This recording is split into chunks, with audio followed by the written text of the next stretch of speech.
Ese es el problema de la historia. No podemos conocer aquello que no hemos visto y vivido de primera mano. Tenemos que fiarnos de la palabra de los demás. Los que estuvieron presentes en los días de antaño contaban historias a sus hijos para que ellos pudiesen contárselas a los suyos, y así durante generaciones. Pero ahora nos encontramos con el problema de las versiones contradictorias. Goyo Nyarko decía que cuando los soldados fueron a su aldea, llevaban chaquetas rojas. Pero Kwame Adu contaba que eran azules. ¿Qué historia debemos creer? Los niños guardaron silencio y lo miraron a la espera. Creemos al que tiene el poder. Él es quien consigue escribir su historia. Por eso, cuando estudiáis historia, siempre debéis preguntaros, ¿de quién es la versión que no me han contado? ¿Qué voz fue silenciada para que ésta se oyese? Cuando hayáis respondido eso, debéis encontrar también esa otra historia. Hola a todos, soy Kiris, bienvenidos a mi canal. El día de hoy les voy a hablar de una novela que me encantó. Está escrito de una manera tan bella, pero al mismo tiempo trata un tema tan duro. Es una novela que leí porque fue una de las lecturas de libros Before Tipos, entonces yo la tenía apuntada desde el año pasado y finalmente se pudo en Bookmate. Y ¿qué puedo decir?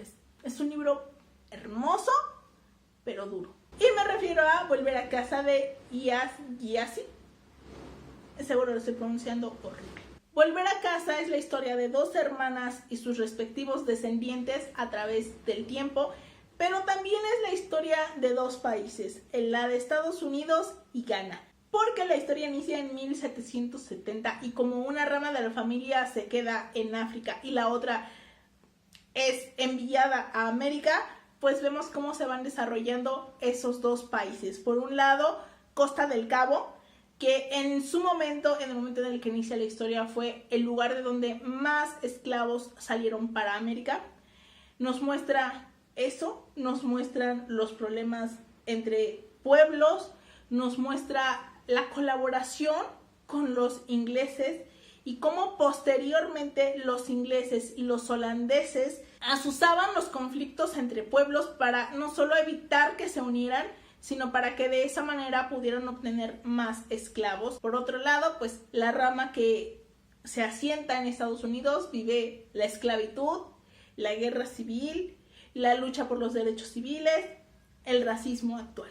Cada capítulo está contado por uno de los descendientes y habla sobre cómo pues el contexto que están viviendo marca sus vidas, pero también cómo incluso esas pequeñas y tal vez en apariencias inocentes decisiones que tomó un antepasado nuestro puede marcar nuestro destino, como eso que ese antepasado nuestro hizo puede tener consecuencias que viven las posteriores generaciones. Creo que los capítulos más fuertes me parecieron los de Koyo y H.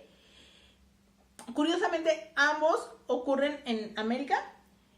Lo que ocurre en Ghana también es trágico, es como una historia de un destino trágico, pero como que me pareció más duro todo lo que vivió la rama, pues que se queda en América. La autora es Iaz Gyasi, una estadounidense, pero tiene raíces ganesas, y yo sentía que este libro era su manera de conectar y de homenajear a sus raíces ganesas, a su pueblo, a sus tradiciones. Incluso el libro lo menciona un poco, que hay un sector de la comunidad afrodescendiente que es lo que busca, que es lo que desea, conectar con sus raíces, con África, con su continente madre, aunque bueno, hay otros que no.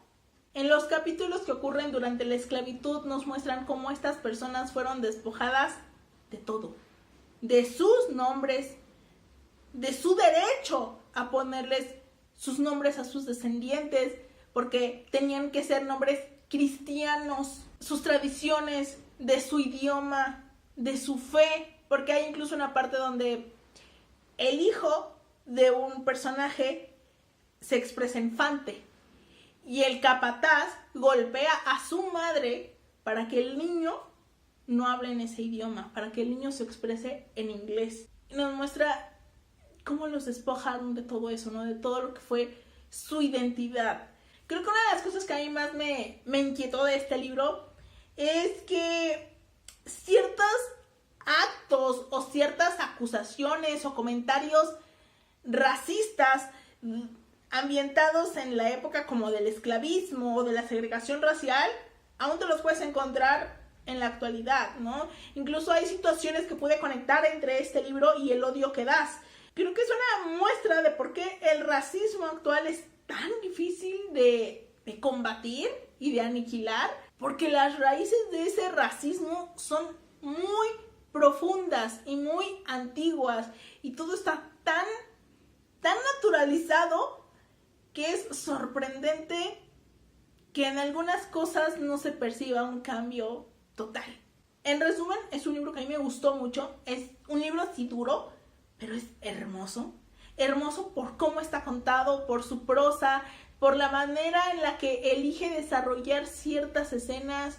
Es un libro que me encantó. Yo creo que es de mis lecturas del año y a pesar de que tuvo partes en las que me hizo sufrir mucho, lo disfruté muchísimo. Y eso fue todo por el día de hoy. Espero que les haya gustado este video. Nos vemos en el siguiente. Adiós.